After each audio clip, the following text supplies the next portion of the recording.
오늘은 이 세계 인구가 사용하고 있는 영어가 어디서 태어났는지, 초기 어떤 문자를 썼는지, 어떤 종족이 들어왔는지에 대해서 보도록 하겠습니다.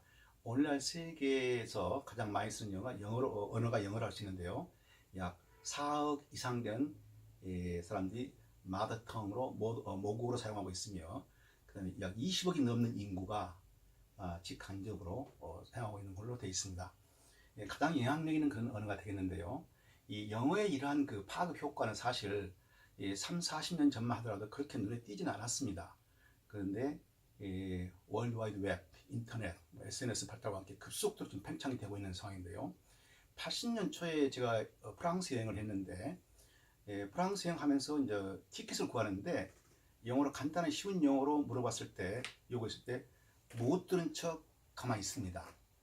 굉장히 어려움을 겪었는데요. 그래서 이제 뒤에 있는 프랑스를 잘 하신 영국인이라는 사람들이 해가지고 티켓 구입해가지고 프랑스로 여행한 적이 있어요. 그리고 이제 80년, 90년 초만 하더라도 유럽에서 어떤 국제 학술회가 있다 그러면은 독일 사람은 독일어를 하고 영국 사람은 영어를 하고 프랑스 사람은 불어를 했습니다. 그러한 것이 오늘날은 전부 다 영어로 하고 있죠. 그 정도로 지금 영어가 이 파급 효과라는 것이, 그러니까 우리 일상생활에서 문화적인 영역에서 영어가 그 끼치는 영향은 상상을 초월할 정도입니다. 오늘날 그러한 영어의 그 파급 효과 영향력은 갈수록 커지고 있죠. 이 동북권은 물론이고 러시아, 심지어 북한에서도 중국에서도 영어를 일부긴 합니다만은 영어를 사용하고 있지 않습니까? 그럼 이러한 영어가 세계가 되기까지 어떤 과정을 거쳤는지, 초기 분야에 있어서 어떤 종족이 사용했으며 영국에 들어갔으며 어떤 문자, 어떤 철자, 어떤 알파벳을 사용하는가, 그걸 보도록 하겠습니다. 먼저 이베리아인이 들어왔고요. 영국선에요. 이 초기의 영국이라는 것은 이 대륙에서 봤을 때 아주 지구의 끝, 이런 개념이었습니다. 지구의 끝에 있다. 어둡고 신비스럽고 어쩌면 악마가 살고 있고 그러한 지역이 있죠. 그러한 지역이 있는데, 이베리아인이 스페인 계통에서 스페인 지역에서 오게 되고요. 그 다음에 BC 5세기 켈트족이 들어오게 되고요. 이 켈트족을 흔히 브리튼족 이렇게 부르게 됩니다. 브리튼족이 원종이 되는 것이죠. 이 켈트족은 말은 사용했습니다만 문자 흔적이 없습니다. 그래서 켈트 족속을 연구하는데 한계가 되고요. 다만 그 당시 로마 역사가들이 기술한 것들이 조금씩 있습니다. 글씨 풍속이랄지 이런 게 있게 되는데요. 그 다음에 AD 4세기에 로마인이 들어오게 됩니다. 로마가 세계를 정복하게 되면서 AD 4세기에 로마가 들어오는데, 이 로마가 들어와 가지고 약 350년, 400년간을 영국을 다스리게 됩니다. 그래서 그곳에 있던 원주민 이 브리튼족과 로마인이 오래 있다 보니까 결혼을 하게 됩니다.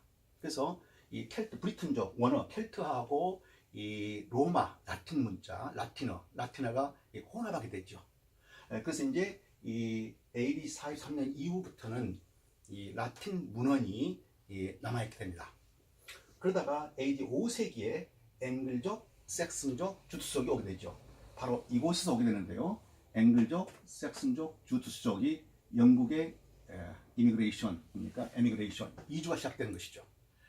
그런데 이제 이 앵글로, 섹슨, 주트 하게 되는데, 이 세 종족의 특징이 있습니다. 한번 이름을 보게 되면요.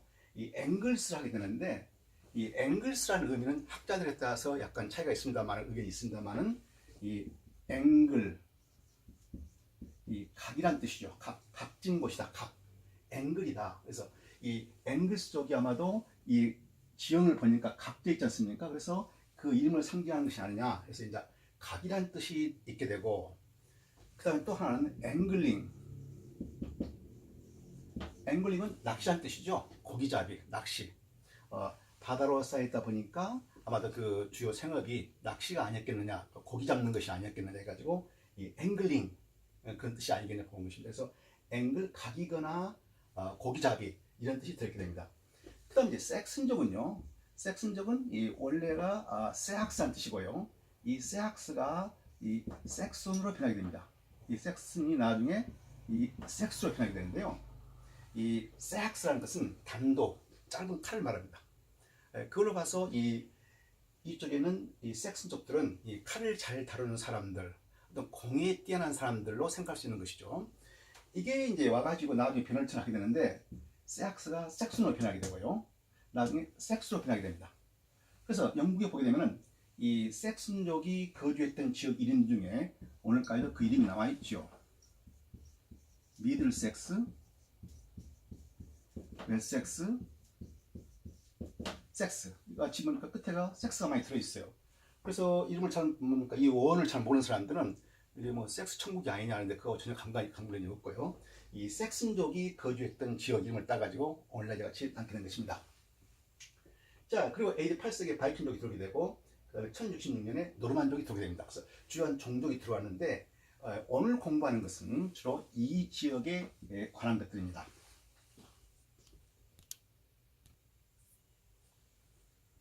이와 같이 AD 43년 로마에 들어오면서 로마 알파벳, 오늘날 쓰는 영어의 알파벳이 들어오게 되는데요. 이 로마 알파벳은 흔히 그 언어학자들이 규명할 때 이와 같은 이 루트를 거쳐 가지고 형성이 되었다라고 보는 것이죠.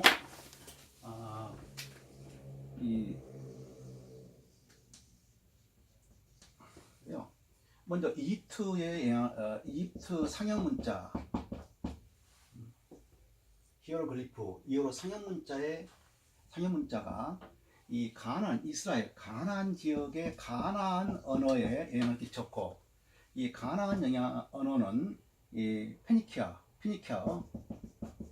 페니키아어에 영향을 끼쳤고, 이렇게 영향을 끼쳤죠. 이 페니키아는 이 그리스어에 영향을 끼쳤고, 이 그리스어는 다시 뭡니까? 로마 알파벳, 라틴 알파벳이었습니까? 알파벳 영향을 끼쳤고, 그 다음에 이 로마 알파벳이 AD 43년에 영국 침입과 함께 영국에 정착한다 이것이죠. 그래서 같이 이집트, 가나안 문자, 페니키아어, 그리스, 로마 알파벳, 라틴 영어 알파벳이죠. 이 로마 군단이 세계에 오게 되면서 AD 43년에 영국에 들어오게 된다 이렇게 되는데요. 이 중요한 이 언어의 그 형성 과정인데요. 이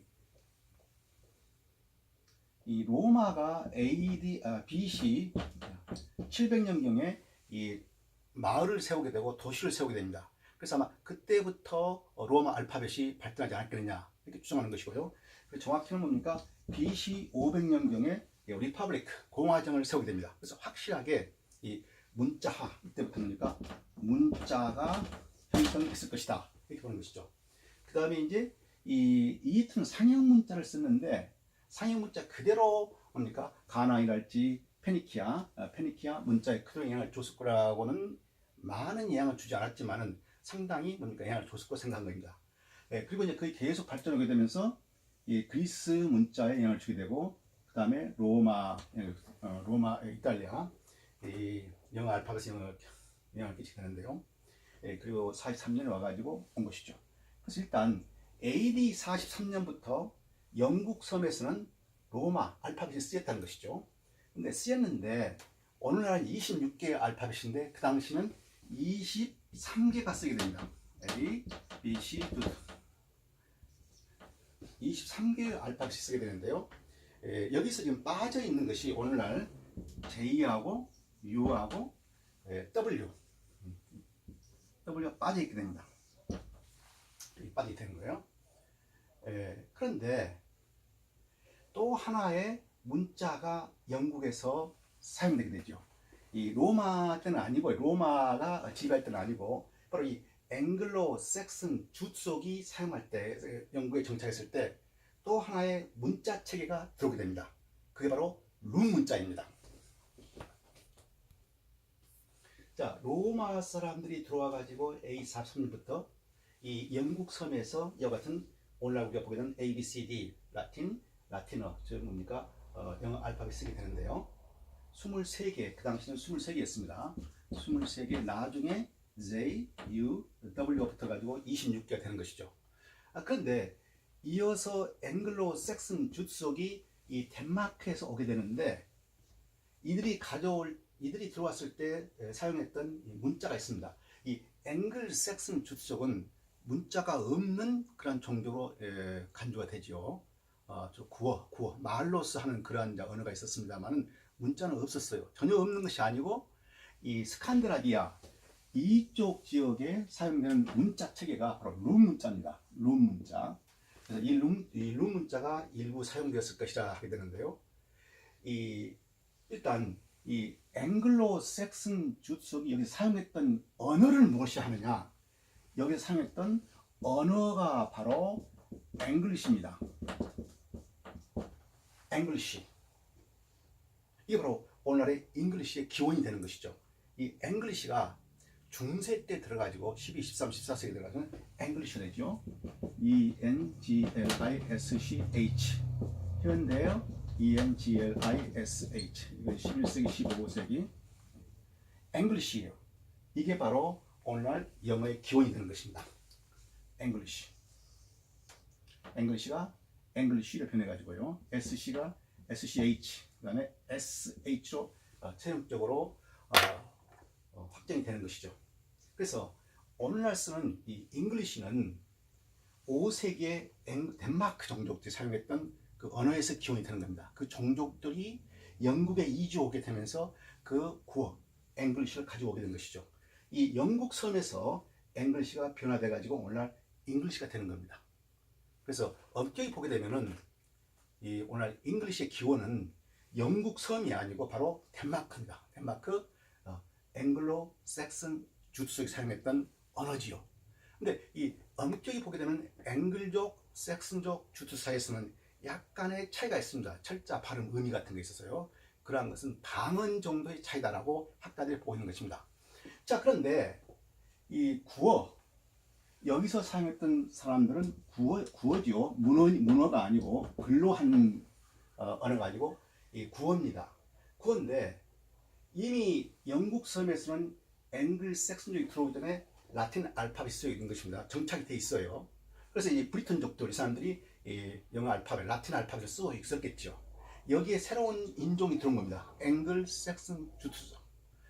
그럼 이들은 어떤 문자를 가지고 있었느냐? 기록이 없습니다. 다만 이 BC 2세기부터 사용된 룸 문자가 있다. 이것을 이제 학자들이 그 당시 고고학적 발굴을 통해서 발견이 된 것이죠. 근데 이 룸 문자라는 뜻은 원래가 이 비밀스러운 그런 뜻입니다. 비밀스러운, 은밀한, 비밀스러운. 그래서 이제 이 비석이랄지 경계석이랄지 이 도자기, 아마도 뼈를 묻었던 담아뒀던 그런 도자기 가해가 새겨져 있는데요. 이 룸 문자의 내용들은 주로 누가 누워 있다. 여기 경계는 누구의 경계이다. 그리고 이제 오늘날 해독이 안 되는 문자가 또 뭐 내용이 있습니다. 아마도 주술, 스펠 바운딩, 주술이 아닐까라고 생각하는 것이죠. 그런데 이 룸 문자의 특징은 각져 있다는 겁니다. 각이 져 있어요. 보십시오요. 각이 돼 있어요. B자 같은 경우도 뭐 이렇게 할 수 있는데 얘같이 보십시오. 얘같이 이렇게 각이 져 있는 것이죠. 그래서 이제 주로 이제 석판이랄지 이 나무랄지 이런데 글자를 새기다 보니까 커브, 둥그런 형태 부드럽게 할 수 없는 것이죠. 그러다 보니까 이같이 각진 글자 형태가 나왔을 것이다. 이 룸 문자의 기원은 이제 문자로서 정착이 된 것은 BC 2세기 뭐 이렇게 생각되는데 훨씬 그 이전부터 있어 왔다고 추정들을 많이 합니다. 그래서 좌우지간 이러한 문자 체계가 이런 문자 체계를 가지고 이 앵글 섹슨 주석이 들어왔을 거라고 생각하는 것이죠. 추정하는 겁니다. 그래서 로마 알파벳 이것하고 이것과 이 두 개가 같이 쓰게 된 것입니다. 그래서 이제 실제로 문헌을 보게 되면요. 7세기, 8세기, 7세기부터 8, 9, 10, 11세기까지 심지어 이 시기의 앵글로 섹슨 시기의 문헌을 보게 되면 실제로 이와 같은 룸 문자가 들어가 있습니다. 이 로마 알파벳 함께 룸 문자 들어있어요. 자, 그러면 이러한 룸 문자의 영향은 실제적으로 앵글로 섹슨 시대 7세기, 10세기에 어떻게 적용이 됐는지 보게 되면요. 물론 이제 1대1 대응이 있게 되는데요. 이 R자가 비슷하지 않습니까? R자. 그리고 이 손이 하게 되는데 이거 손이라 합니다. THO가 손이 있게 되고 있게 되는데 이게 그대로 앵글로 섹슨 시대의 문자로 되어 있습니다. 무슨 말인가 하니요? 8세기, 9세기에 이 베올프랄지 그 당시에 시페로 원더러 그 당시에 이 앵글로 섹슨족이 남긴 문헌, 시가 있습니다. 작품이 있게 되거든요. 근데 그 작품의 글자 체계가 문자가 바로 로마 알파벳이 들어있고 그 다음에 이와 같은 글자가 들어있습니다. 이 소는요, 이 TH 발음인데 오늘은 TH로 변화된 것이죠. 이 소니 들어있게 되고 이와 같이 P자 비슷한 건데 이게 사실 W자입니다. 이게 들어있어요. 그리고 이제 또 하나의 애쉬라는 게 들어있거든요. 이 세 개가 로마 알파벳 플러스 이 세 개의 문자가 들어있는 것이죠. 그래서 이제 이 소음과 이것은 어디서 오느냐? 로마 알파벳에서 온 것이 아니고 바로 룸 문자에서 오게 된 것입니다. 그래서 이 앵글로색슨 7세기 10세기에 사용됐던 문자 체계는 로마 알파벳 23자하고 그 다음에 얘같이 이 룸 문자에 들어있는 몇 개의 철자가 병합된 것이다. 이렇게 본 것입니다. 그래서 나중에 이제 이 수어는 두 개로 나눠지죠. 무서움과 유성음, think랄지, 그다음에 도우, 무서움과 유성음 두 개로 나눠지게 되고, 이것은 W는 그대로 나오게 되고요. 애쉬는 A로 분리가 되는 것입니다. 그러다가 또 이제 중세에 가서는 중세 11세기, 15세기 중세에 가서는 이 영어 문자 체계에 요가 들어가게 됩니다. 요. 나중에 G하고 Y 발음 분산이 되게 되는데요. 요가 사용되다가 나중에 사라지게 돼요. 그래서 그러니까 정리해 보면은 앵글로색슨 시대 7세기, 10세기의 문자 체계는 주로 로마 알파벳이 사용되었고, 그 다음에 나중에 들어온 앵글로색슨족들이 부분적으로 가져온 사용했던 이 룸 문자 체계 중에서 몇 개가 그 문자 체계에 사용되게 되었다. 이렇게 결론 지을 수 있겠습니다. 그런데요, 이것 외에 이 룸 문자가 실제로 룸 문자만으로 된 문헌 정도는 아니고요. 이 시기에 7세기, 10세기에 룸 문자만으로 된 비석이랄지 짤막한 문구가 사용되고 있는 것입니다. 그래서 이제 종합해 보면은 오늘날 사용하는 잉글리시는 앵글로색슨족들이 5세기 때 사용했던 5세기부터 사용했던 그러면서 이주하면서 영국에 이주하면서 가져왔던 그 앵글리시 덴마크 종족의 언어 이게 중세 시기를 거치면서 현대 잉글리시로 자리를 잡게 됐다라고 결론을 지을 수 있겠습니다. 우리가 오늘날 국제어가 되다시피 한 영어가 어디서 기원했으며 어떤 종족이 사용했으며 그 스펠링 문자 체계는 어땠는가를 살펴봤고요. 이어서 이제 계속 볼 것은 이러한 그 고대 시대에 사용되었던 앵글로색슨어를 이제 고대 영어라고 합니다. 영문학에서죠. 고대 영어, 그 다음에 미들 잉글리시 중세 영어, 그다음에 근대 영어, 윌리엄 셰익스피어에서는 근대 영어가 시작되는데요. 고대 영어, 중세 영어, 근대 영어. 저희 계속 이어지는 인문학 강좌에서는 이와 같은 뭡니까? 고대 중세어 차이랄지, 이 고대 중세어 의미랄지, 그리고 이 고대 영어와 현대 영어가 어떠한 차이가 있는지, 과연 이 학자들이 말하는 약 70%의 고대 영어가 다 사라져버렸다, 사화가 되었다 말하고 있는데 반드시 그렇지 않다는 것을 제가 또 보여드리도록 하겠습니다. 그래서 이어서 이제 그러한 이 언어의 발달에 있어서의 다양한 고대 영어의 문법 구조랄지 또 어휘 구조 또 품고 있는 의미 등을 공부해 보도록 하겠습니다.